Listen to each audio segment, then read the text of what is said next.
আসল আপনার চলে আসছে অলরেডি বাসা কোনটা লিখে দিচ্ছে ইন্ডিয়া দরবার, ইন্ডিয়া দরবার। তা আমি সেজন্য বলছি বাবা, আমি তোমাদেরকে ছেলে মনে করি না। আমার মাদ্রাসার যে 70টা ছেলে আছে এরাই আমার ছেলে, এরাই আমার ছেলে। এবং আমি মরে গেলে এখন তো আমার মাদ্রাসার ছেলে পেলেরা অনেকেই কোরআনে হাফেজ করে পাস করে এবং ঢাকা ইউনিভার্সিটিতে পড়ে অনেক ভালো ভালো জায়গা চলে গেছে। যদি আমি মরে যাই দেখবেন যে তারা সারা রাত কোরআন শরীফ পড়ে আমার জন্য দোয়া করবে, সারা রাত দোয়া করবে। কিন্তু আমার কোন ছেলে বৌমা কেউ কিছু করবে না। আমি কি ভুল বলছি ভাই? ভুল বলি না। সেই জন্য বলছি যে আপনারা নিজেও আল্লাহ পথে থাকেন এবং অন্যকেও আল্লাহ পথে আনুন এবং দান দক্ষিণা করেন। আজকে যদি আমি যে মসজিদটা করেছি, মাদ্রাসাটা করেছি, এটা আমার মরার পরেও আমার নেকি আসবে, কিন্তু আমার ছেলের কাছ থেকে কোনো নেকি আসবে না। তাকে যে অস্ট্রেলিয়া লেখাপড়া করাচ্ছি ও অনেক টাকা খরচ করে একটাও বেনিফিট আসবে না। কিন্তু আমি যে একটা গরিব ছেলেকে পাঠিয়েছি এবং জানেন 7 বছর 8 বছর বয়সে আমার মাদ্রাসা ছেলে পেলে দেখে আশ্চর্য হয়ে যাবে না। এই ঠান্ডার দিনও বাপ মা ছাড়া ভোর 6টায় 4টা উঠে তারা আল্লাহ কোরআন করছে, বিশাল ব্যাপার। এনার্জি কোথেকে আসে এবং এখানে আমার ছেলেমেয়েরা আছে, অনেকে আছে, হ্যাঁ, ছোট ছোট বাচ্চা। আমি প্রতি মাসে একবার করে হুজুরের বলি আমি ওদের সঙ্গে খাবো, আমার নিচে চলে। আমার ছেলেও বলে আমার প্রতি মাসে একবার করে তাদের সাথে খাই, হ্যাঁ, প্রতি মাসে খাই। হ্যাঁ, এবং খুব খুশি হয় এবং আশ্চর্য হয়ে যাবে এই বাচ্চারা বাপ্পার কাছে যেতে চায় না, এখানেই থাকতে চায়, এখানেই থাকে। এবং আপনার অর্থ এলাকা দেখেন, তাদের চেহারা দেখেন তো বাংলা ঘাটের যারা চেহারার মধ্যে এটা নোরানুর ভাব, এটা পবিত্রতা মনে হয়, নিশা করে মনে হয়, চেহারা দিকে মনে হয় একটা কোরআনের হাফেজে পড়লে আল্লাহ দৃষ্টি দিচ্ছে তার প্রতি, আল্লাহ দিয়ে নূর দিচ্ছে তার প্রতি, সেটা তার চেহারাতে ফুটে উঠছে। আমি আর বক্তব্য দীর্ঘায়ু করবো না। আমি আমার হৃদয়ের স্থল থেকে যুব সমাজকে বলবো তোমরা এগিয়ে চলো, আমি আছি তোমাদের সাথে। এই বলে আমি আমার বক্তব্য শেষ করছি। আসসালামু আলাইকুম।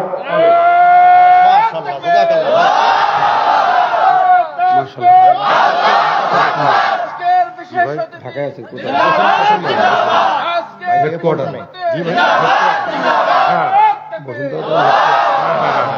আমার পল্টন অফিস। আলহামদুলিল্লাহ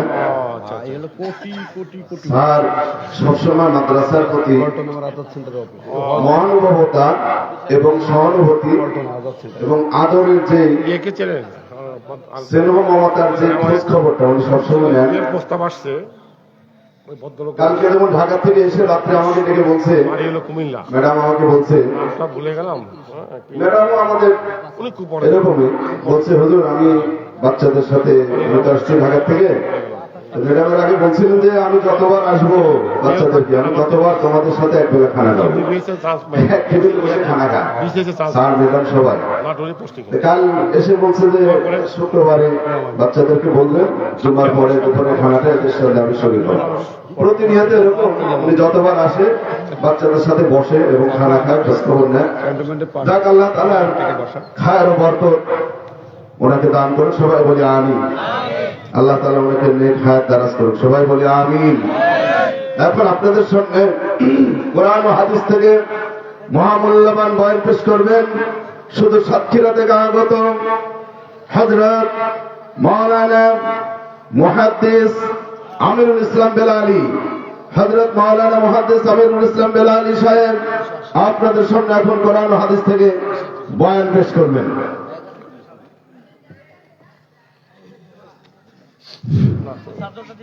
আসসালামু আলাইকুম ওয়া রাহমাতুল্লাহি ওয়া বারাকাতুহু।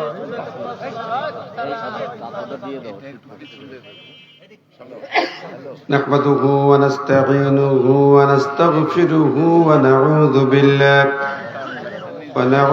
বিল্লাহি মিন শুরুরি আনফুসিনা ওয়া মিন সাইয়্যাতি আ'মালিনা। من يهد الله فلا مضل له ومن يضلله فلا هادي له ونشهد أن لا إله إلا الله وحده لا شريك له ونشهد أن سيدنا ونبينا ومولانا محمدا عبده ورسوله الذي أرسله بالحق بشيرا ونذيرا وداعيا إلى الله بإذنه وسراجا منيرا فقد قال الله تعالى في كلامه المجيد وفرقانه الحميد أعوذ بالله من الشيطان الرجيم بسم الله الرحمن الرحيم ألف لام ميم أحسب الناس أن يتركوا أن يقولوا آمنا وهم لا يفتنون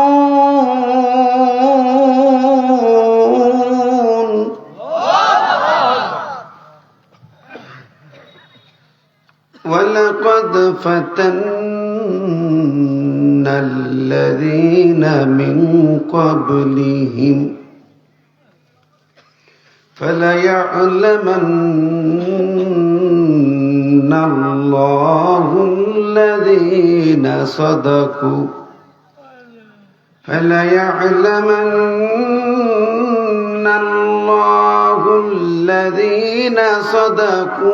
وليعلمن الكاذبين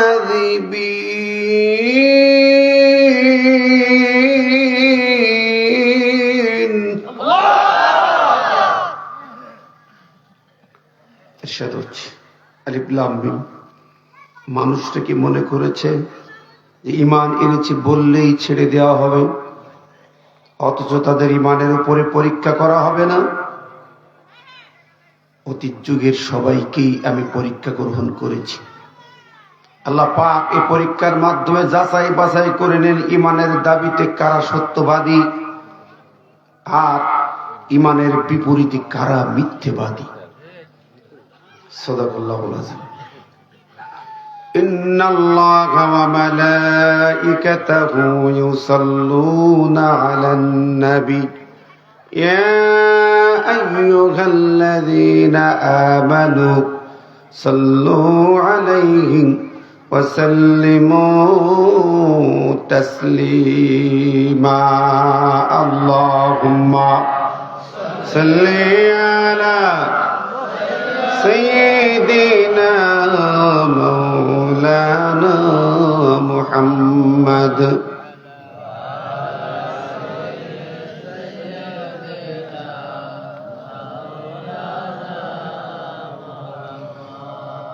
কষ্ট হচ্ছে শীতে। দুনিয়ার নেতার নামের স্লোগান তো খুব জোর হয়, সবাই পড়ি, ঠিক না? কিন্তু নবীকে নেতা হিসেবে নবীর নামে দরুদ কিন্তু সবাই পড়ে না, কিছু লোক চুপ করে থাকে। কি কথা বলেন? আমি মনে করি দুনিয়ার নেতা আছে, কিন্তু বলুন তো মৃত্যুর পরে এই নেতাদের কোনো কাম আছে? কোনো কাজে লাগবে?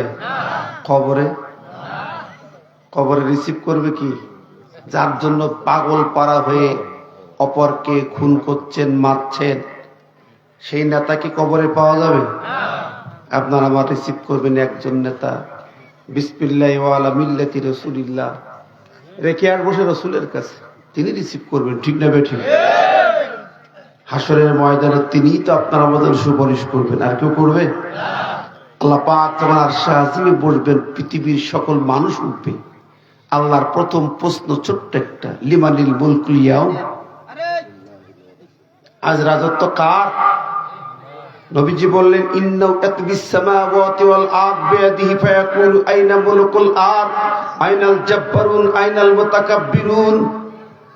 আল্লাহ পাক সাত আসমান জমিনকে ভাঁজ করে হাতের মুঠোর ভিতরে নিয়ে মুষ্টিবদ্ধ হাত নিয়ে জিজ্ঞেস করবেন, আইনা মুলকুল আরদ, হে পৃথিবীর রাজা বাদশা তোমরা কোথায়?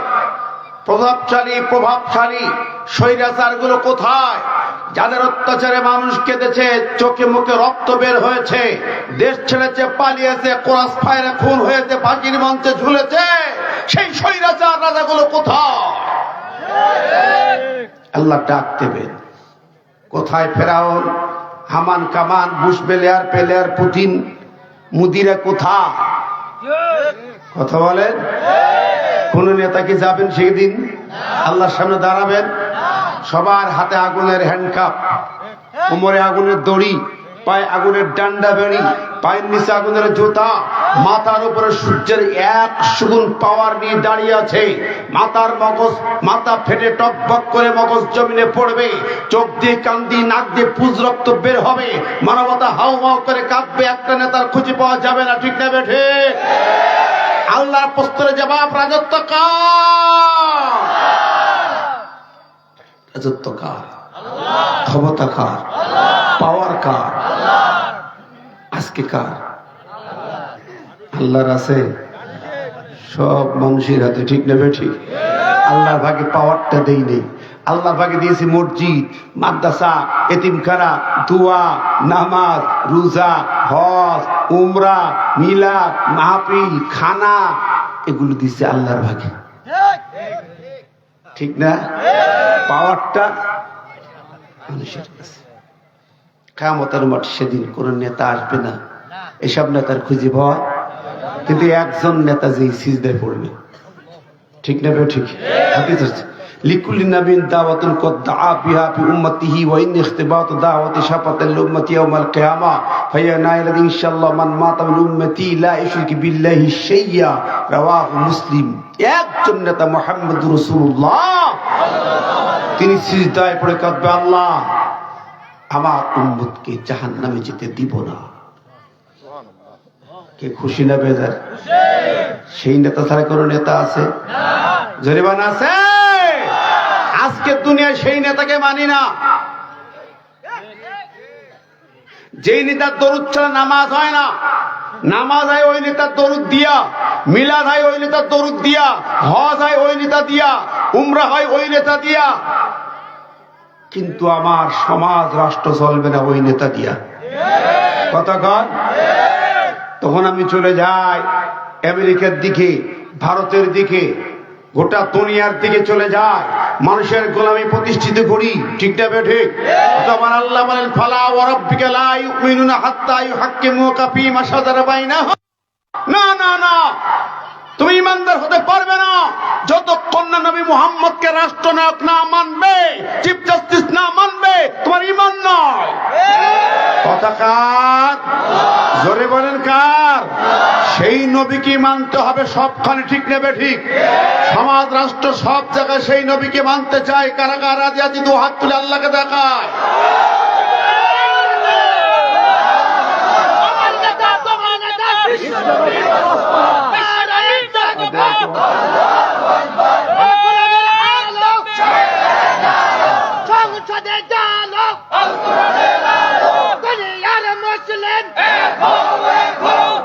সেই নবীর নামে একটু প্রাণ ভরে দরুদ পড়ি একটিবার, আল্লাহুম্মা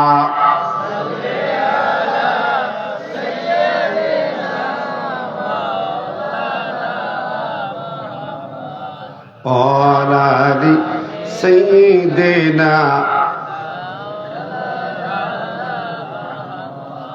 আলহামদুলিল্লাহ, অধ্যকার ঐতিহ্যবাহী নাটোর জেলার খেজুর না কি খেজুর বাড়ি এলাকা, খেজুর তলা, খেজুর গাছ আছে না গেদি? খেজুরের রস গুড় তো আলামত পাওয়া গেল না, এই জন্য জিজ্ঞেস করি। খেজুর তলার পুরাতন বাক্সর যুব সমাজের উদ্যোগে, মাশাআল্লাহ যুব সমাজের ব্যাপারে ভাইজান দারুণ গুরুত্বপূর্ণ কথা বলেছেন, খুশি হয়েছি। যুব সমাজের উদ্যোগে আজকের ঈদগাহ ময়দানে আয়োজিত ৮ম বার্ষিক বিরাট ইসলামী জালসা সম্মানিত শ্রদ্ধাভাজন সভাপতি জনাব মোহাম্মদ সমজান আলী সর্দার, আল্লাহ পাক তাকে হায়াত দারাজ করুন। আজকের মাহফিলে প্রধান অতিথির আসনে অলঙ্কিত করেছেন সাবেক মন্ত্রী জনাব অ্যাডভোকেট এম রুহুল কুদ্দুস তালুকদার দুলু সাহেব। উনি মনে আসতে পারেননি, হয়তো ব্যস্ত আছেন। তবে আসন অলঙ্কিত করে গুরুত্বপূর্ণ বক্তব্য রেখেছেন আজকের মাহফিলের বরেণ্য মেহমান, বিশিষ্ট শিল্পপতি, এলাকার মানুষের প্রাণপ্রিয় ব্যক্তিত্ব জনাব আলহাজ মীর শরীফুল আলম তারেক সাহেব। সুন্দর কথা বলেছেন, আল্লাহ পাক তার হায়াত দারাজ করুন। আসতে বলেন আমিন। অন্যান্য সকল অতিথিবৃন্দ গুরুত্বপূর্ণ তাফসির পেশ করে ধন্য করেছেন। তাফসির জগতের যুবকদের আইকন, আইডল, নাটোরের আপনাদের কৃতি সন্তান, সারা দেশে আল কোরআনের মহান বাণী নিয়ে যিনি ছুটে চলেছেন এক প্রান্ত থেকে আরেক প্রান্ত পর্যন্ত, আমার প্রিয় ভাই, বিশেষ ইসলামিক চিন্তাবিদ, দার্শনিক, বক্তা জনাব মাওলানা রুহুল আমিন জিহাদি, আল্লাহ পাক তার কণ্ঠকে কোরআন প্রচার প্রসার প্রতিষ্ঠার জন্য কবুল করুন। বক্তব্য রেখেছেন হাফেজ মাওলানা ইসরাফিল হোসেন শাহিদ, মাওলানা কারি হাবিবুর রহমান, মাওলানা জাকারি ইবনে আলী সহ সকল উলামায়ে দ্বীন, মুরব্বিয়ান একরাম, যুবক ভাইরা, ছোট্ট কচি কাচারা, পর্দায় থাকে আমার মা বোনেরা, সবাইকে জানাই আন্তরিক সালাম ও শুভেচ্ছা। আসসালামু আলাইকুম ওয়া রাহমাতুল্লাহ। কোটি কোটি শুকরিয়া মহান মাবুদের দরবার, যিনি প্রচন্ড শীতকে উপেক্ষা করে কোরআন শোনার জন্য এই মহৎ ঈদগাহ মাঠে কবুল করেছেন। এজন্য আমরা খুশি না বেজার? জবান খুলে বলি আলহামদুলিল্লাহ, আরো জোরে বলি আলহামদুলিল্লাহ। বিশ্বনবী সাহেব মদিনায় দরুদ এবং সালাম পেশ করে বলি সাল্লাল্লাহু আলাইহি ওয়াসাল্লাম। আত্মার মাগফিরাত কামনা করি সেই সকল বীর মর্দে মুজাহিদদের, যেই যুবক, যেই তরুণদের আত্মত্যাগ জানের বিনিময়ে আজকে আমরা একটা পরিবেশ পেয়েছি, ঠিক না বেঠিক? যেই ছেলেগুলো জান না দিলে হাজার হাজার রাজনীতিবিদ থাকতেন জেলখানা, ঠিক না বেঠিক? যেই ছেলেগুলো জীবন না দিলে এদেশের বহু নেতা থাকতেন বিদেশের মাটিতে, ঠিক না বেঠিক? যেই ছেলেগুলো প্রাণ দিয়ে সামনে এগিয়ে এসে স্বৈরাচারকে বিদায় যদি না করত, এই প্রায় ১,৫০০ রক্তের বিনিময়ে যদি নতুন ভাবে আমাদের মুক্তি না আসতো, আমাদের মতো আলেম সমাজ অনেকে জেলে জেলে পচতে হতো, ঠিক না বেঠিক? প্রিয় ভাই বন্ধুরা, যারা জীবন দিয়ে প্রাণ দিয়ে আবু সাইদ মুগ্ধ থেকে শেষ পর্যন্ত আধিপত্যবাদ বিরোধী ভারতের গোলামীর জিনজিত থেকে জাতিকে মুক্ত করার জন্য ওসমান হাদি জীবন দিয়েছেন, কথা বলেন। আমরা তো সেই ছেলেগুলোকে ভুলতে পারি না, জানি না জাতি ভুলতে বসেছে। সেই ছেলেগুলোর মাথায় গুলি চালাচ্ছে, সেই ছেলেগুলো আজকাল গ্রেপ্তার হচ্ছে, হয়রানি হচ্ছে, কষ্ট পাচ্ছে, ঠিক না বেঠিক? আমার ভাই বন্ধুরা, যদি এই জুলাই চেতনা নিভিয়ে দিতে ওরা পারে, ওরা চেপে ধরতে চায়, ওই আধিপত্যবাদ, সাম্রাজ্যবাদ, দিল্লির সরকার আমাদের এই ছোট্ট ছেলেগুলোকে চেপে ধরতে চায়, তাদের বিপক্ষে যারা কথা বলে তাদের কণ্ঠকে রুখে দিতে চায়, ঠিক কি রকম? বলুন আমার একটি কথা, আজকের আমাদের তারেক ভাই যেমন বলেছেন, ওসমান হাদি বারবার বলেন, আর আমি তো দীর্ঘদিন ধরে 25 বছর ধরে ৩ কণ্ঠে বলেছি, জেল জুলুম হত্যাকে কখনো ভয় পাই নাই। ভয় করি কার? জোরে বলেন না কার? ভয় করব কার? আল্লাহ ছাড়া কেউ আছেন আমাদের? বন্ধুরা আমার, আপনার আমার মৃত্যুর চিন্তা করি, ভাবি। গতকাল আমরা একটা বিশেষ মিটিং এ ছিলাম ঢাকাতে, অনেক গুরুত্বপূর্ণ ব্যক্তি একসাথে বলতেছেন যে আসলে যদি আমরা সামনে এগিয়ে যাবো, আজকে হাদির পরিণতি হলো, কার কোন পরিণতি হবে, দিনকাল তো ভালো না। তখন আমাদের এক ভাই বললেন, শোনো, হাদির মতো জীবন তো সৌভাগ্যের জীবন, মৃত্যুতে একদিন হবেই। এসি ঘরে মৃত্যু হওয়ার, রাজপথে মৃত্যু হওয়ার মধ্যে পার্থক্য আছে না নাই? ঘরে বসে রোগে শোকে মৃত্যু হবে, আপনি কোথায় যাবেন, জান্নাত না জাহান্নাম জানেন না। রাজপথে যদি বাতিলের কলিতে মৃত্যু হয়, নিশ্চিত জান্নাত, ঠিক না বেঠিক?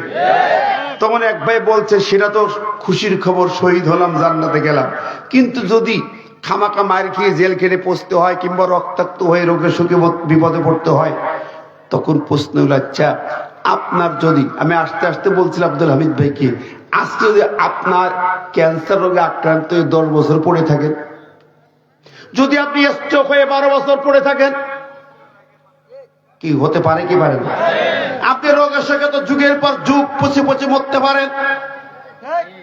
তার চেয়ে যদি বাতিলের কারাগারে, মিথ্যার কারাগারে, জালেমের কারাগারে, ফেসিবাদের কারাগারে, তাগুতের কারাগারে আপনার জীবন ধুকে ধুকে কষ্ট পায়, প্রতিটা ধুকে ধুকে প্রতিটা রক্ত চোখের পানির ফোঁটায় সমস্ত পাপ বুঝে যাবে, ঠিক না ঠিক?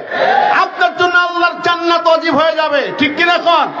সুতরাং রুখে দাঁড়াতে হবে ভাইরা আমার, বসে থাকা নয়, বসে থাকা নয়।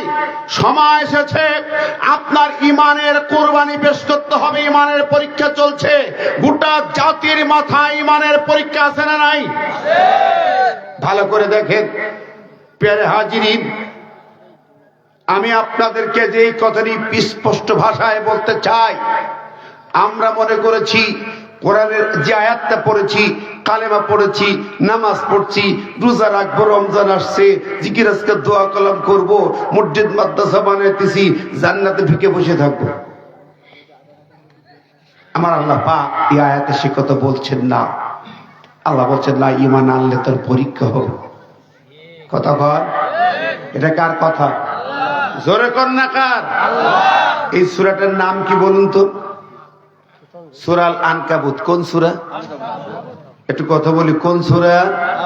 আনকাবুত মানে কি বলেন? মাকড়সা। আনকাবুত মানে কি? মাকড়সা। মাকড়সা কারে বলে? মাকড়সাকে চেনেন? এই সূরা নামে একটা মাকড়সা পোকা, একটা জীব, ছোট্ট জীবের নামে একটা সূরা, পিপিলিকার নামে সূরা, গরু গাভীর নামে সূরা। এই মাকড়সা বলতে আল্লাহ এখানে একটা উদাহরণ দিয়েছেন। আল্লাহ পাকের উদাহরণটা একটু খেয়াল করলে আমরা বুঝতে পারবো। কি আপনাদের মনোযোগ আছে না নাই? আমার কথা বুঝতে অসুবিধা হয়? আল্লাহ বলেন, মিথলুল্লাযীনা ইত্তাখাযু মিন দুনিল্লাহি আউলিয়া কামাসালিল আনকাবুত ইত্তাখাযাত বাইতান وَإِنَّ أَوْهَنَ الْبُيُوتِ لَبَيْتُ الْأَنْكَبُوتِ। আল্লাহ বলছেন, মাসালুন, উদাহরণটা হলো আল্লাযীনা ইত্তাখাযু মিন দুনিল্লাহ, যারা আল্লাহকে বাদ দিয়া অন্যকে প্রভু মানে, অন্যের মালিক মানে, অন্যের গোলামি করে, অন্যকে নেতা মানে, অন্যকে অভিভাবক মানে, আল্লাহকে ছাড়া, আল্লাহকে বাদ দিয়া। আল্লাহ বলে কামাসাল আনকাবুত, তাদের উদাহরণটা হচ্ছে ওরা একটা মাকড়সার সমান। কিসের সমান?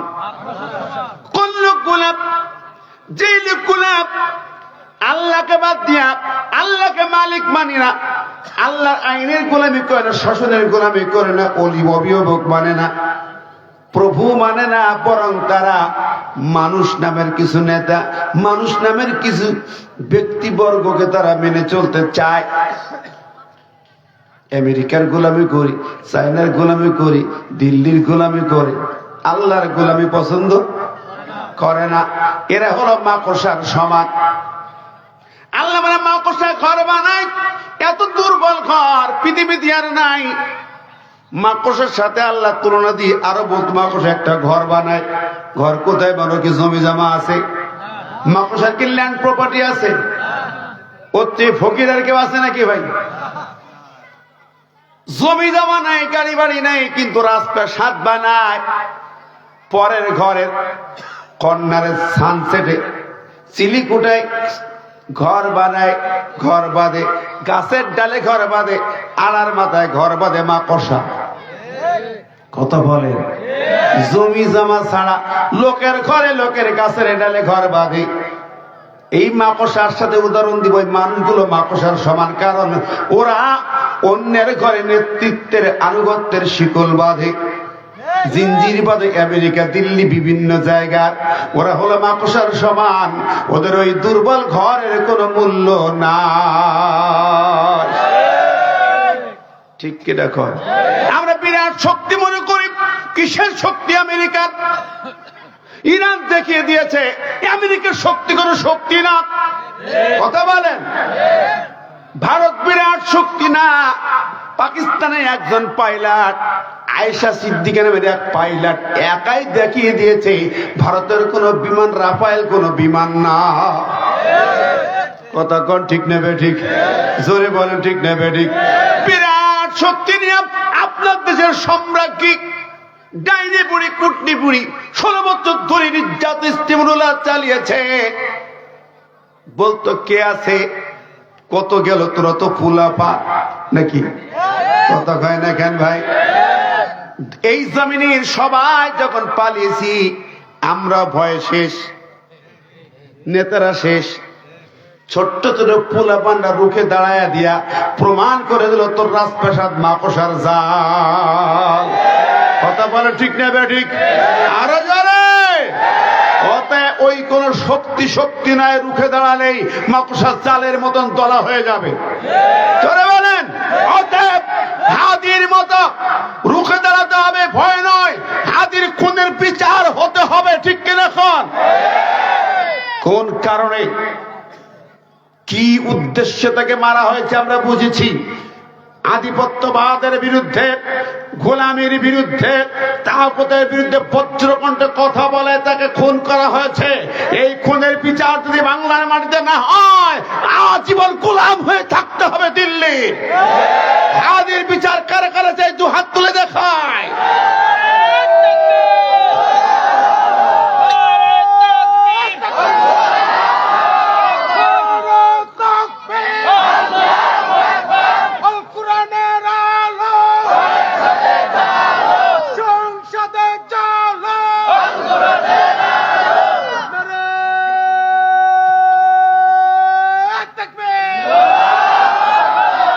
আমার প্রিয় ভাইরা, আমি আপনাকে কষ্ট পাচ্ছেন আমার কথায়, রাগ করছেন নাকি? কেউ কেউ মনে করতে হুজুর তো শুরুতেই অন্য আলোচনা চলতেছে, ওয়াজ তো না। আমি ওয়াজ করতে বুঝি না। আমি মাঝখানে বলতাম না, মনে আছে একসময় হরিশপুর বাইপাসে ওই যে শেরে বাংলা না কি স্কুল আছে না, মাহফিলের কথা মনে আছে? পরিষ্কার কণ্ঠে বলেছিলাম আমি ওয়াজ বুঝি না, আমি সাতক্ষীরা আমরা বুঝি ওয়াশ। ওয়াজ না ওয়াশ। বর্গিত জগায় তালে বর্ষা দেন কেন? ওয়াজ করবো কোথায় বলেন? ওয়াজ করবো কোথায়? চোরের বিরুদ্ধে ওয়াজ করলে চোরেরা খেপে যায়। ডাকাতের বিরুদ্ধে ওয়াজ করলে ডাকাতরা রাস্তায় চুরি ধরে। কথা কান।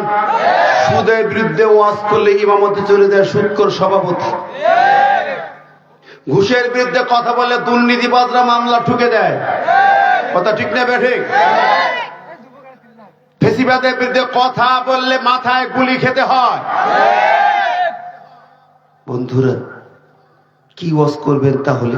সারা গায় পাপ আর পাপ।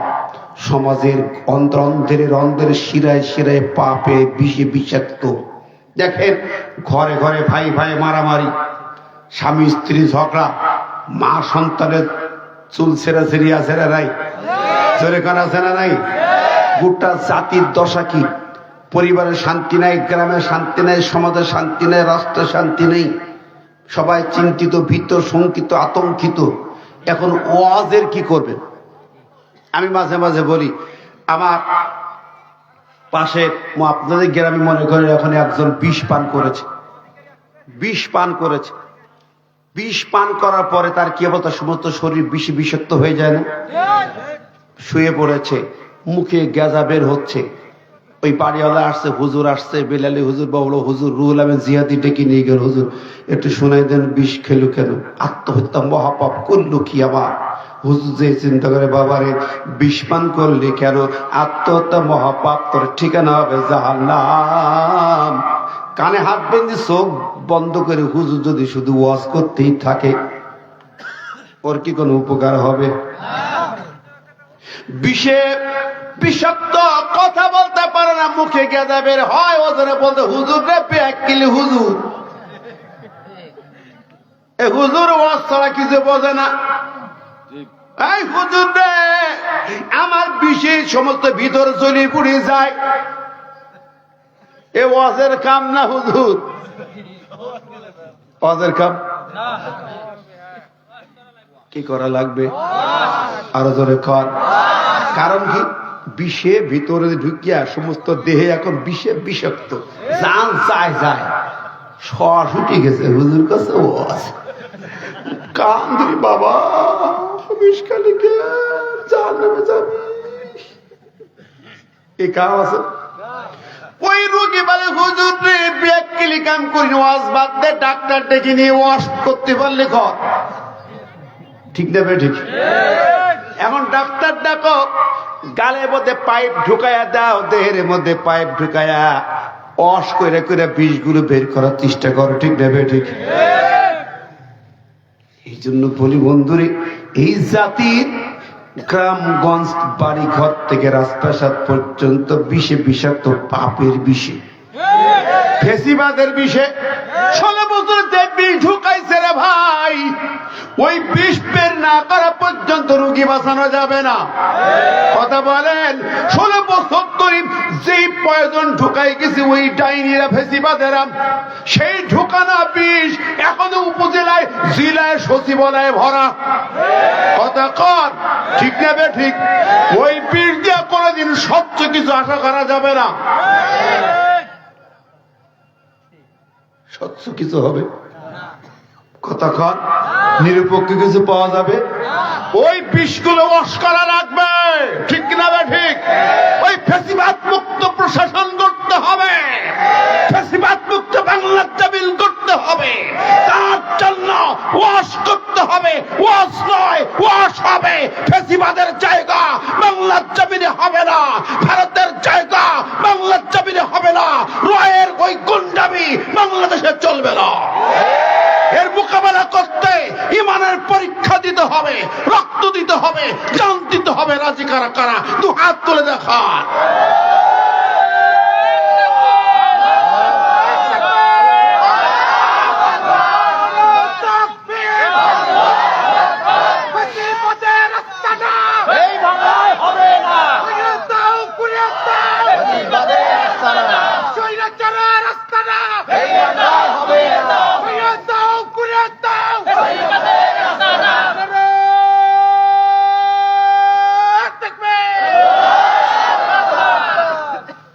আল্লাহ পাক বলছেন, আলিফ লাম মিম, আহাসিবান নাস আইয়ুতরাকু আইয়াকুলু আমান্না ওয়া হুম লা ইফতানুন। মানুষ কি মনে করেছে নাকি ওই ইমানদার মুসলমানরা কালেমা পড়েছো, মুসলমান হয়ে জান্নাতে ঢুকে গেছে, পরীক্ষা হবে না? তোর বাবা মায়ের নাম রেখেছে আব্দুল্লাহ, আব্দুর রহমান, মুসলমান বানাইয়া দিছে। তোর চামড়া কাইটা ছাগল জবাইকের লোকে খাওয়াইয়া মুসলমানই দিছে। তুই কালেমা কি বললি, কি বুঝলি রে? ইমানের পরীক্ষা করে দিতে হবে কি হবে না? ও বন্ধুরা আমার, আমরা ইমান কি জানি না, ইমানের পরীক্ষা বুঝি না। আমার একটা কথা মনে পড়ি, খলিফা ওমর, অর্ধ পৃথিবীর খলিফা ওমর বিন খাত্তাব, তারা পরীক্ষিত জিনিস ছিলেন। ঠিক না বে ঠিক? রাস্তা দিয়ে চলতেছেন, জনগণকে দেখেন মানুষেরা কি করে, ভুলভ্রান্তি করে না, অন্যাপকর্ম করে, যেখানে পায় সেখানে প্রতিবাদ, যেখানে অন্যায় দেখে সেখানে মার। কতক্ষণ ওয়াশ অভিযান, ওমরের ছিল ওয়াশ অভিযান। কতক্ষণ একটু করে জিকির করে সুবহানাল্লাহ, আলহামদুলিল্লাহ।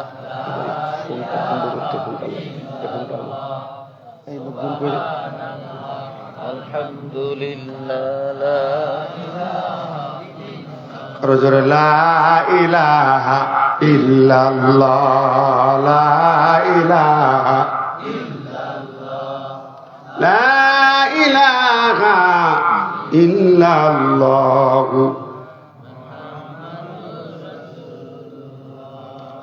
আমার ভাই বন্ধুরা, কোরআনুল কারীমের বিধিবিধান, আমি মুসলিম, আমার জীবন জিন্দেগি কখনো এক নয়। আমি দেখেছি আল্লামা সাইদি সাহেব হুজুর বক্তব্য রাখতেন, দেখো আমরা যেই কোরআন দিয়ে নামাজ পড়ি, যেই কোরআন দিয়ে রোজা থাকি, যেই কোরআন দিয়ে মসজিদ বানাই, যেই কোরআন দিয়ে আমরা হজ উমরা করি, সেই কোরআন দিয়ে সমাজ চালাইতে আমরা রাজি না, দেশ চালাইতে রাজি না। সেই কোরআন দিয়ে কোরআন তেলাওয়াত করি, সবিনা খতম দিই, কোরআন তেলাওয়াত করি, বাবারে জান্নাতে পাঠাই, কিন্তু ওই কোরআন দিয়ে আমি বিচার করতে রাজি না। ঠিক না বেটি? কোরআন তেলাওয়াত দিয়ে সংসদের অধিবেশন শুরু করি, কোরআন তেলাওয়াত দিয়ে অধিবেশন শুরু হয়, কিন্তু আইন পাস আর কোরআন দিয়ে হয় না। আইন পাস হয় কি দিয়ে? ব্রিটিশ ল দিয়ে, আমেরিকান ল দিয়ে, চাইনা ল দিয়ে, জাপানি ল দিয়ে। কোরআন দিয়ে আইন পাস হয় না।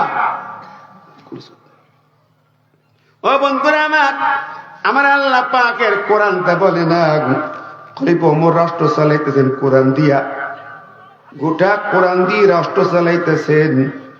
বন্ধুরা পেয়ারে হাজিরিন, কলস করে দেখেন, খলিফা ওমরের কথা বলছিলাম, রাষ্ট্র চালাইতেন কি দিয়ে? জোরে বলেন, ঠিক নেবে? ঠিক, এটা বললে তো রাজনীতি হয়ে যাবে নাকি? আমার নবী রাষ্ট্রনায়ক ছিলেন কিনা? কয় বছর? 10 বছর। কথা বলেন, এটা সুন্নত কিনা? শুধু মিষ্টি খাওয়া সুন্নত, খাওয়ার পর আতর মাখা সুন্নত, সুরমা মাখা সুন্নত, টুপি সুন্নত, দাড়ি সুন্নত, পাঞ্জাবি সুন্নত, সব বুঝি। নবী রাষ্ট্র চালাইছে ও সুন্নত বুঝি না, নবী বিচারপতি ও সুন্নত বুঝি না, নবী 27 জিহাদের সেনাপতি ও সুন্নত বুঝি। কি বাবাজি রাগ করলেন? খলিফা আমার রাস্তায় হঠাৎ পাহাড়ের পাশ দিয়া একটি মেয়ে পাহাড়ের ঢাল থেকে বের হয়ে এলো, খলিফার সামনে দাঁড়া সালাম জানালো। ওমর বিন খাত্তাব সালামের জবাবটা দিলেন। ওই মেয়েটি প্রশ্ন করতেছেন, ও মদিনাবাসী গো, আমি একটু জানতে চাই খলিফা ওমর বিন খাত্তাব কোথায় থাকেন, তার রাজপ্রাসাদ কোথায়?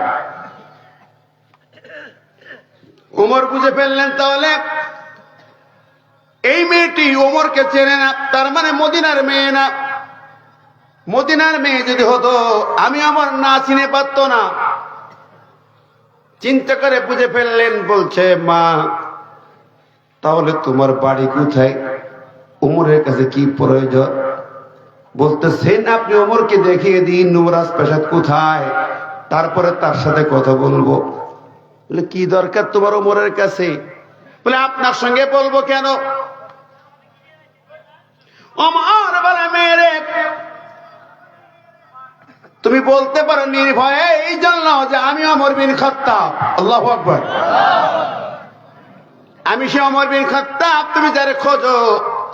মিটি বলে খলিফা তাই যদি হয় তাহলে আপনাকে প্রথমত অভিবাদন জানাই, অভিনন্দন জানাই, শুভেচ্ছা জানাই। এই কারণ শুভেচ্ছা জানাই, অভিনন্দন জানাই, আপনি পৃথিবীর বিরাট অংশ জয় করেছেন। রোম পারস্য জয় করার পরে আপনি অর্ডার দিয়েছেন, কারাগারগুলো খুলে দিয়েছেন। এই কারাগার খুলে দেওয়ার কারণে, জেলের গেট খুলে দেওয়ার কারণে আমি জেলখানা থেকে বের হতে পেরেছি। এই জন্য আপনাকে শুভেচ্ছা জানাই, অভিনন্দন জানাই। আল্লাহু আকবার। তাহলে তুমি জেল থেকে বের হয়েছো, কোন জেল থেকে বের হলে মা? মেয়েটি বলে খলিফা রে, আমি পরিচয় দিতে পারি আপনার কাছে এবার যে আপনি মদিনার খলিফা। আমি মেয়ে রোম বাদশার নাতি, রোম বাদশার নাতি আমি। কি রে বাবা, সমস্যা? হে বাবা কি কি মন খারাপ করছেন আপনারা? রাগ করলেন নাকি? এই উঠছেন বসছেন এরম করছেন কে? কষ্ট হচ্ছে? দোয়া করে দেব। প্রিয় বন্ধুরা আমার, ইমান কি জিনিস আমি একটু বোঝানোর জন্য উদাহরণটা দিচ্ছি। শুধু দেখেন, মেয়েটি বলছে খলিফা আমি রোমান বাদশার নাতি। রোমান বাদশাকে জানেন সেই সময় সুপার পাওয়ার, বর্তমান জানেন 1 নম্বর সুপার পাওয়ার কি? আমেরিকা। 1 নম্বর সুপার পাওয়ার আমেরিকা। এই আবার ওই যে লোকটা ডাকতেছে ওই ভ্যানালা বলে পরিবেশ নষ্ট করার জন্য শয়তান পাস লাগছে, ইবলিস ধরছে এগুলো। দেখেন ইবলিসের কামই, ইবলিস এটা সহ্য করতে পারে না।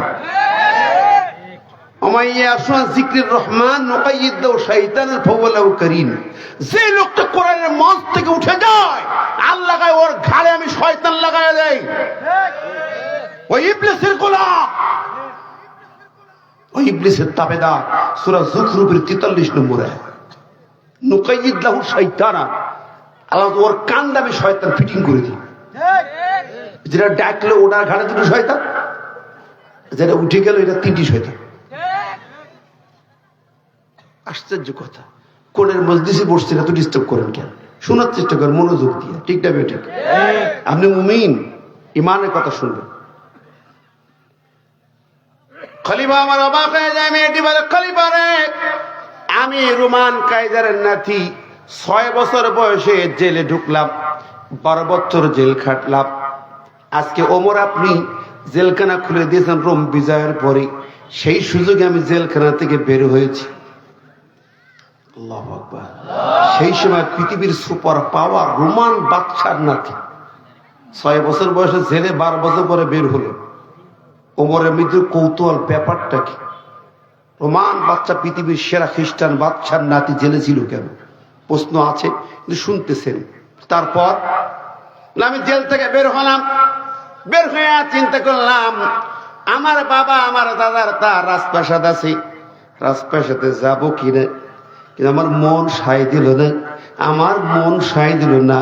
ওই খ্রিস্টান রাজা বাচ্চা যারা ইমানের কারণে কষ্ট দিয়েছে, আমাকে জেল খাটিয়েছি, 12 বছর ধরে আমার উপর নির্যাতন চালিয়েছে, আমি সেই জেলখানায় সেই বাচ্চার ঘরে রাজপ্রাসাদে যাব না। আমি যেই নবীর মায়া মহব্বতে পড়ে গেছি, আমি চলে যাব সোনার মদিনা।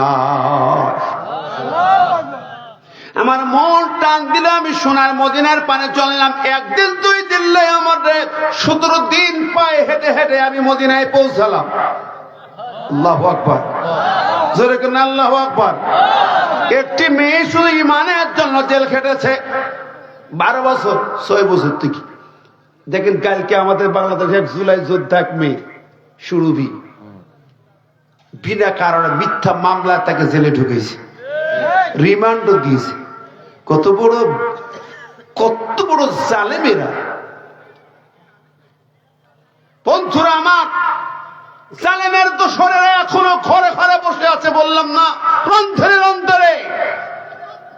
এই বিষ পয়জন গুলো ছাড়াই করতে না পারলে বাংলাদেশে কোনো কিছু ভালো আশা করা যায় না। পেরে হাজিরিন, মেয়েটির কথা শুনে আমার কলিজা ফেটে যায়, চোখ দিয়ে পানি গড়িয়ে আসে। মেয়েটি বলে খলিফা রে, আমার রাজপ্রাসাদের মায়া ত্যাগ করে নবীজির মায়া মহব্বতে ভালোবাসায় মদিনার পরে ছুটে চলেছি, 17 দিন হেঁটে আসলাম। আমাদের মন কি মদিনায় যাইতে চায় না ভাই? জোরে বলেন। আরে আমার মন ছুটে যায় বারে বারে সোনার মদিনায়, আমার মন ছুটে যায়, আমার মন ছুটে যায় বারে বারে সোনার মদিনায়। আমার দয়ার নবীর জন্য এমন, ও মায়ার নবীর জন্য এমন হইল দেওয়ানা। আমার মন ছুটে যায়, আমার মন ছুটে যায় বারে বারে সোনার মদিনায়।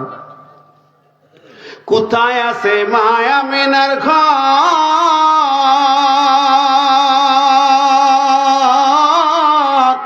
সীতায় যেতে কাঁদে অন্তর।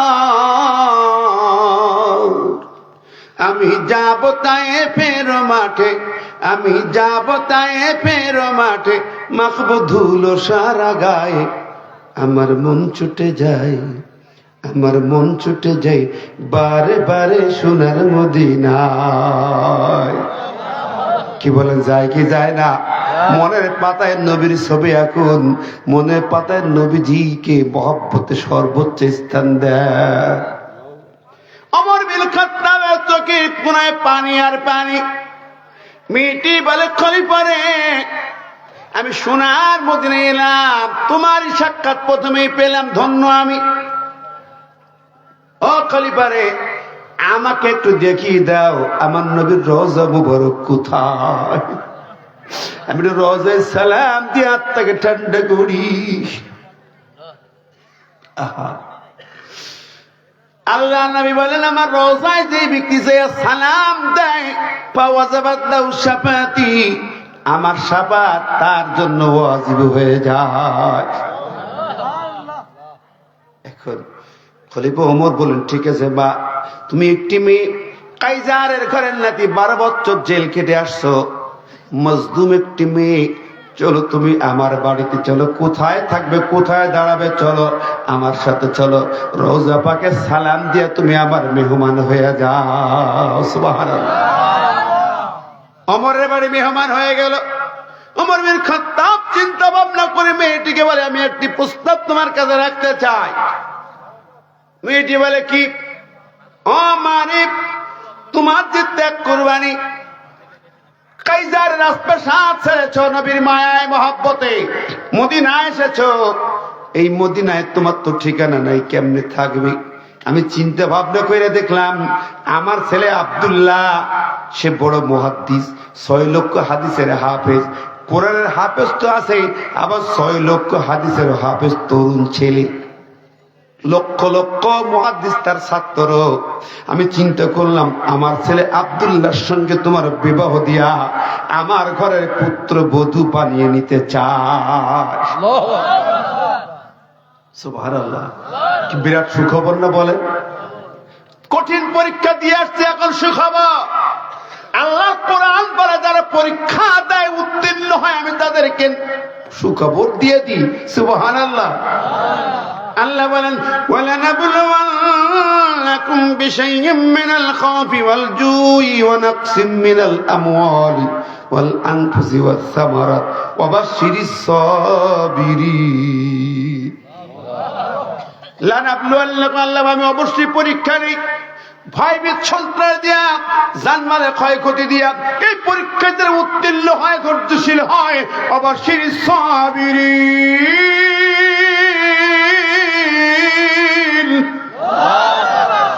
সেই পরীক্ষিত ধৈর্যশীলদের জন্য শুভ সংবাদ। আল্লাহু আকবার। কে দিলেন শুভ সংবাদ? আল্লাহ পাক। আমার আল্লাহ পাক বলেন অসংখ্য আয়াত আছে আমার ভাইরা, এরকম ইমানি পরীক্ষা দেওয়ার পরে আল্লাহ পাক যারা উত্তীর্ণ হয় তাদের পুরস্কার দেন, এক এক রকম পুরস্কার।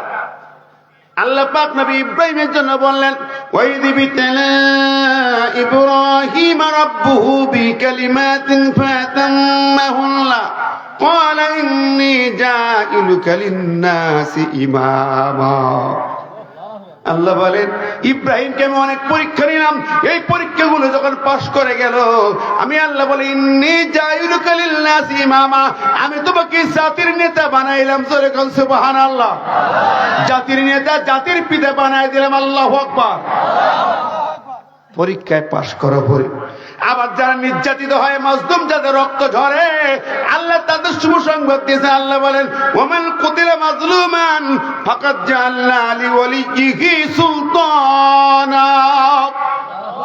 এই জমিনে যাদেরকে মান কুতিলা মাজলুমান, মাজলুম অবস্থায় যাদের হত্যা করা হয়, জুলুম করে যাদের হত্যার পরে হত্যা করা হয়, রক্ত ঝরতে থাকে, আমার আল্লাহ বলেন ওই রক্ত ঝরা মাজলুম ব্যক্তিদের উত্তরসূরি যারা পরবর্তী বংশধর যারা জেনারেশন, যারা ওই জেনারেশনের হাতে আমি আল্লাহ ক্ষমতার পাওয়ারটা তুলে দেই। জোরে কন্ডা সুবহানাল্লাহ। যাদেরকে জুলুম করে অন্যায় ভাবে হত্যা করা হয় তাদের ওয়ারিসদের হাতে আমি ক্ষমতা দিয়ে দিই। মারহাবা। কথা কার? আল্লাহ। আল্লাহর কথা যদি ঠিক থাকে এই বাংলার জমিনে আজ কাল রক্তাক্ত জনপদে রক্ত ঝরা মানুষদের উত্তরসূরিদের হাতে, ইসলামপন্থীদের হাতে ক্ষমতার পাওয়ার চলে যাবে। কথা কার? আল্লাহ পাক। অনেক আয়াত আছে, আমি একটা একটা তিলাওয়াত করলে শেষ করতে পারবো না। দেখেন খলিফা এমন একটা বড় প্রস্তাব দিলেন, মেয়েটি শুভ সংবাদ তো। খলিফা বলে তুমি রোমান কাইজারের নাতি, বাদশার ঘরের নাতি, আমি অর্ধ পৃথিবীর খলিফা, আমার ঘরের ছেলে। মানানসই, ঠিক না বেঠিক? প্রস্তাবটা মানানসই। খলিফার ছেলে রোমান কাইজারের নাতি, কত সুন্দর প্রস্তাবনা। কিন্তু মেয়েটি কেমন দেখেন, মেয়েটি বোঝে খলিফা বেয়াদবি নিয়েন না, আমি আপনার প্রস্তাবে রাজি না। রাজি হলো না। ওমর চমকে গেলেন, আমি ওমর, আমার কথা তো এইভাবে কেউ ফেলে না। বলছে কি, মেয়ে রাজি না?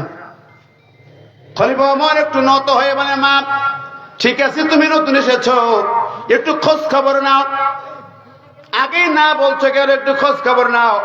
আমার ছেলে আব্দুল্লাহর বায়োডাটা নাও, মদিনার কিছু মানুষকে জিজ্ঞাসা করে দেখো, শুনে দেখো, তোমার জন্য সুখবর এটা। মেয়েটি বলছে, খলিফা আপনি কষ্ট নিন না, রাগ করেন না, মনে ব্যথা দিয়েন না, আমি তো মনে মনে একজনকে ভালোবেসে ফেলেছি। আমার মনের পাতায় দীর্ঘদিন ধরে একজনের ভালোবাসা আছে।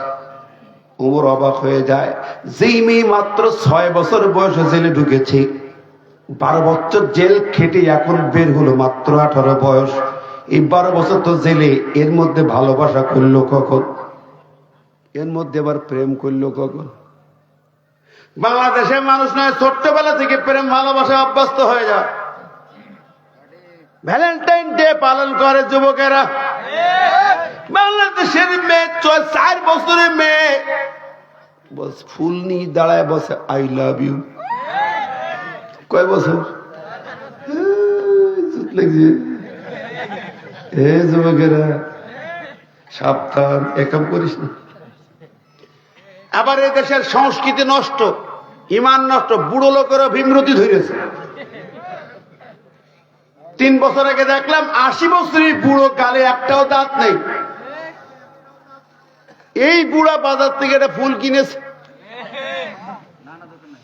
উত্তর পাড়ায় এক বিধবা বুড়ির বাড়ি যাইয়া ফুল বের করে বলছে আই লাভ ইউ। দাঁত মাত্র নেই, বুড়ো গালে আই লাভ ইউ। দেখছেন কেমনে নষ্ট হয়েছে গোটা জাতি, কথা কয় গোটা জাতি নষ্ট। এই সংস্কৃতি কালচার, এই যে ফোনে শুধু ওই সব ছাড়া তো কিছু নেই, কথা কয়। এই ফোন তোমার জাহান্নামে যাওয়ার কারণ হবে, আবার জান্নাতে যাওয়ার কারণ বানাইতে পারো যদি চেষ্টা করো। আমরা এই ফোন দিয়ে হাদিস পড়তে পড়তে আসি, আর তুই ফোন দিয়ে অন্যদিকে তাকা। আমার ভাইয়েরা, কথা লম্বা করবো না, কষ্ট দিচ্ছি না তো, মনোযোগ দিয়ে খেয়াল করবেন কথাগুলো। মেয়েটি রাজি না বলে আমার ভালোবাসা আছে। আবার বলে কি ব্যাপার মা, 6 বছর বয়সে জেলখানায় 12 বছর জেল খাটলা, এর মধ্যে ভালোবাসা করলে কখন? কারে ভালোবাসো?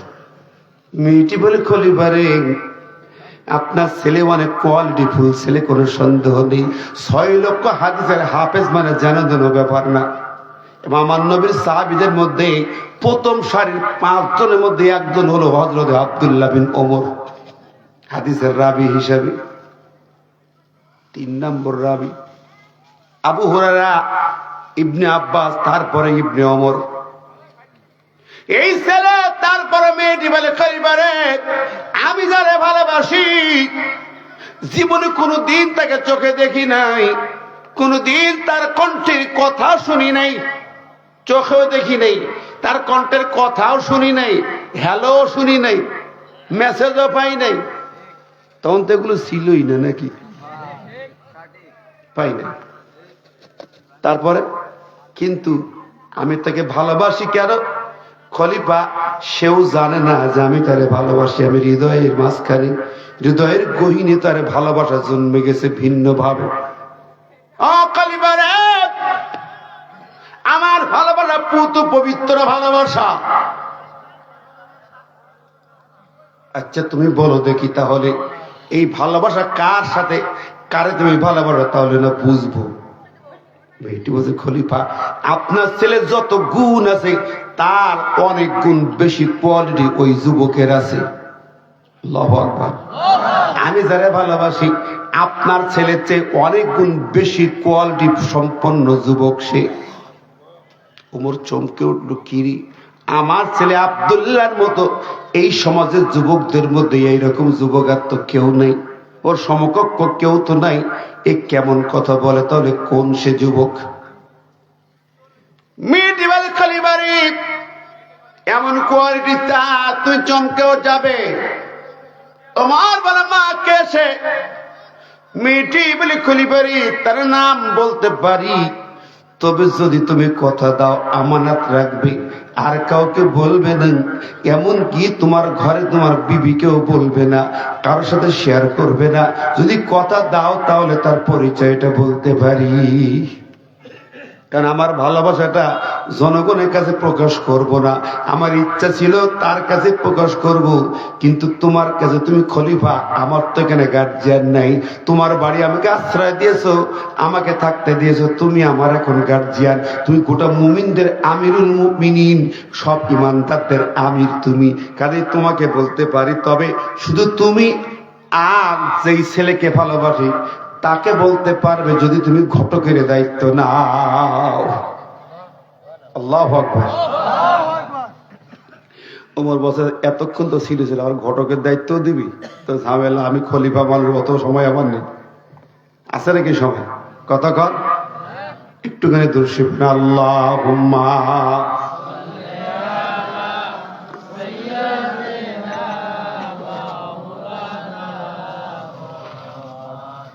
ওয়ালা আলি সাইয়্যিদিনা।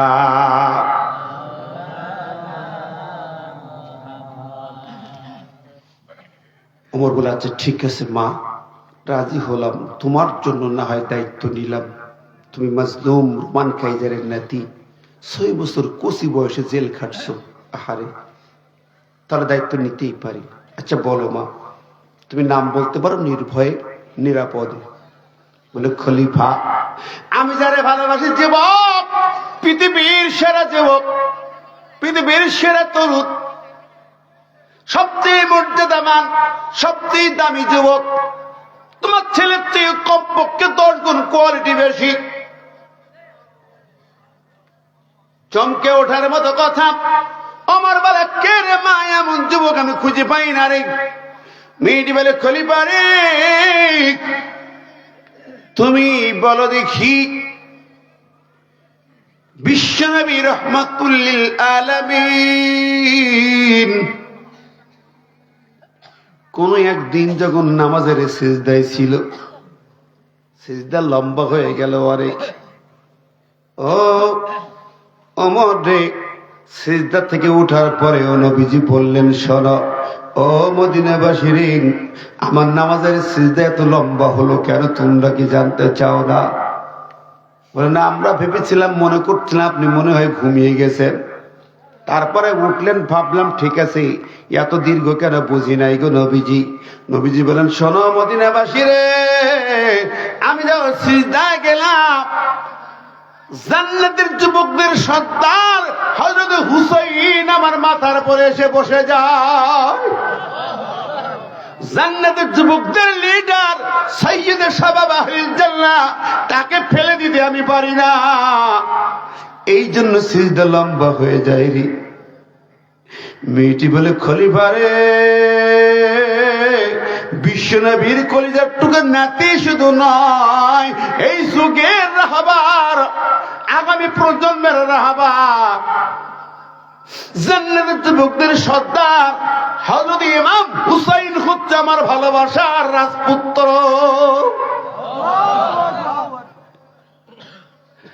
কি ঠিক আছে না রে? মেয়েটি বলছে ওমর এবার মেলাই দেখো তো, কোয়ালিটিতে তোমার ছেলে চেয়ে কত গুণ বেশি। ওমর বলে হ্যাঁ মা তুমি ঠিকই বলেছ, হুসাইনের তুলনা যুব সমাজে মেলে না।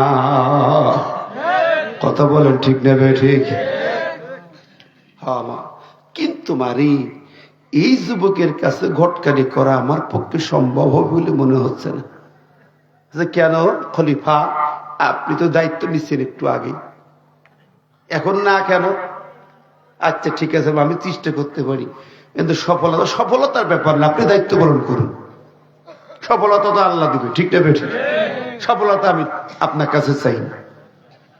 আমার বিন খাত্তাব দৌড়ে চলে যায় আলীর বাড়ি, আলী রে তোমার জন্য সুখবর। কি সুখবর?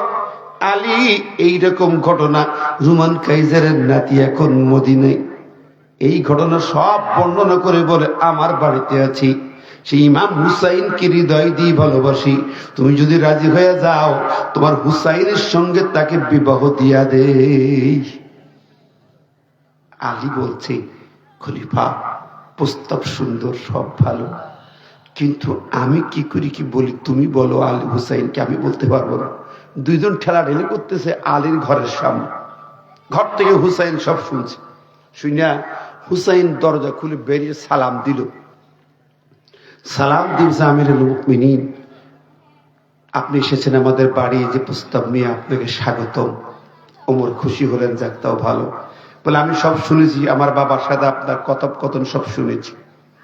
আমি যা শুনলাম, আপনি যেহেতু ঘটক, আপনাকে অসম্মান করা সম্ভব না, তবে আমি আমার বাবাকে সাক্ষী রেখে আপনাকে বলছি, প্রস্তাব দিলেই তো আর মেনে নেওয়া যাবে না, আমাকে তো যাচাই বাছাই করতে হবে। আমার নবীজি বলেছেন, তুনকাহুল মারআলি মালিহা ওয়ালি জাবালিয়া ওয়ালি হাসাবিয়া ওয়ালি দীনিহা ফাজফার বিজাতি দিন তারিয়াত ইয়াদাকা। নারীকে দুনিয়ার মানুষ বিয়ে করে চারটি গুণ দেখে বিয়ে করে, মাল সম্পদ দেখে, সৌন্দর্য দেখে, বংশ বুনিয়াদ দেখে, আর দিনদারি দেখে। নবীজি বলেন, ফাজফার বিজাতি দিন, তোর বিবাহের সময় দিনদারিকে প্রাধান্য দেবে, নইলে তোমরা ধ্বংস হয়ে যাবে। আজকের দুনিয়ায় দেখেন, দিনদারি দেখে না, বড় লোকের মেয়া দেখে, সুন্দরী দিকে পিছনে ছড়ে, ঠিক না বেটি? টাকাওয়ালা পাইলে আর কথা নাই। দিনদারি দেখে না, দিনদারি দেখে না, নামাজ কালামের বন্দিগির খোঁজ খবরও নেয় না। এই জন্য কপাল পড়ে, ঠিক না বেটি? হুসাইন বলে, খলিবারি প্রস্তাব ভালো, সব ভালো, রোমান কাইজারের নাতি, আপনার বাড়ির মেহমান, আপনি যদি সুযোগ দেন আমি তার কাছে 3টা প্রশ্ন করে যাচাই বাছাই করব। সরাসরি আপনি সাক্ষী থাকবেন, আমার বাবা থাকবে, আপনাদের সামনে 3টি প্রশ্ন করব। এই প্রশ্নের জবাব যদি সন্তোষজনক হয় তাহলে এই প্রস্তাবে আমি রাজি আছি, নইলে না। এটার নাম হুসাইন। খুব মেধাবী ছিলেন, ধীশক্তির অধিকারী, চমৎকার নেতা ছিলেন। আল্লাহু আকবার। ইমাম হুসাইন শহীদে কারবালা। আলী বলে, চলো। ওমর চিন্তা করে, হুসাইনের প্রশ্নে আমাদের দাঁত ভেঙে যায়। হুসাইন এমন এমন প্রশ্ন করে, আমাদের গবেষণা করা লাগে। সেই হুসাইন ওই মেয়েটির কাছে 3টি প্রশ্ন করবে। মাত্র 6 বছর সে জেলখানায়, 12 বছর জেল খেটে বের হয়েছে, আবার খ্রিস্টান বাচ্চার ঘরের নাতি, সে কি বা জবাব দিতে পারবে? চিন্তা করতে করতে বাড়ি নিয়ে গেল। বাড়ি নিয়ে যাইয়া তার সামনে হাজির হয়ে ওমর বিন খাত্তাব। একটি ঘরে মেয়েটি বসা, পাশে তারা এক জায়গায় হলেন 3 জন। কয়জন? মেয়ে দেখা হবে। মেয়ে দেখা থেকে অনুষ্ঠান আমাদের দেশে আছে না নাই? আছে তো। বাবা ছেলেকে বিয়ে দিয়ে বলে, খোকা যাও দুলাভাই নিয়ে যে মেয়ে দেখে এস, বন্ধুদের নিয়ে যাও, বন্ধুদের নিয়ে যে মেয়ে দেখো। জায়েজ আছে নাকি ভাই? জায়েজ না হারাম? জোরে কন। এমনকি বাবারও জায়েজ নাই, বাবা মেয়ে দেখবে এটাও জায়েজ না, বাবা দেখবে সেটাও জায়েজ না। কত বাবা আছে ছেলে সরকারি চাকরি পেয়েছে, সারা দুনিয়া মেয়ে দেখি বেড়া খেয়ে দিই বেড়া। কতক্ষণ? ইসলাম বাবাকেও পারমিশন দেয়নি যে তুমি বাবা মেয়ে দেখে বেড়াইবা, এই পারমিশন নাই। বন্ধু বোন দোলা ভাই তো দূরে যাক, আমরা যা করি এগুলো ঠিক না। অনলি ছেলে দেখবে মেয়ে, অথবা ছেলের মা বোন দেখতে পারে, বাবার অনুমতি নেই। আমার ভাই বন্ধুরা, 3 জন এক জায়গায়, পর্দার ভিতরে মেয়েটি, ওমর, আলী, মাঝখানে হুসাইন। মেয়ে দেখার পালা, প্রশ্নর মাধ্যমে যাচাই বাছাই হবে। 4টিখানি কথা। খলিফা আমার বলে, মা তুমি কি রেডি আছো? জি। আমরা জানি সচরাচর যখন মেয়ে দেখা হয়, তোমার নাম কি, আব্বার নাম কি, নানির নাম কি, দাদির নাম কি, দাদার নাম কি, নানার বাড়ি কোথায়? এসব প্রশ্ন হয়, ঠিক নেবে ঠিক? যদি হয় একটু নামাজের কথা হয়, একটু কোরআন তেলাওয়াতের কথা হয়, তাও ঘটকরা পাশ কাটাই উল্টা পাল্টা করি ফেলে। আহারে, দেখেন কোন একটা ঘটক ছেলে দেখতে গেছে, লোকজন নিয়ে গেছে, প্রশ্ন করতেছে যে বাবা, বলতেছে আচ্ছা ছেলে তো নামাজ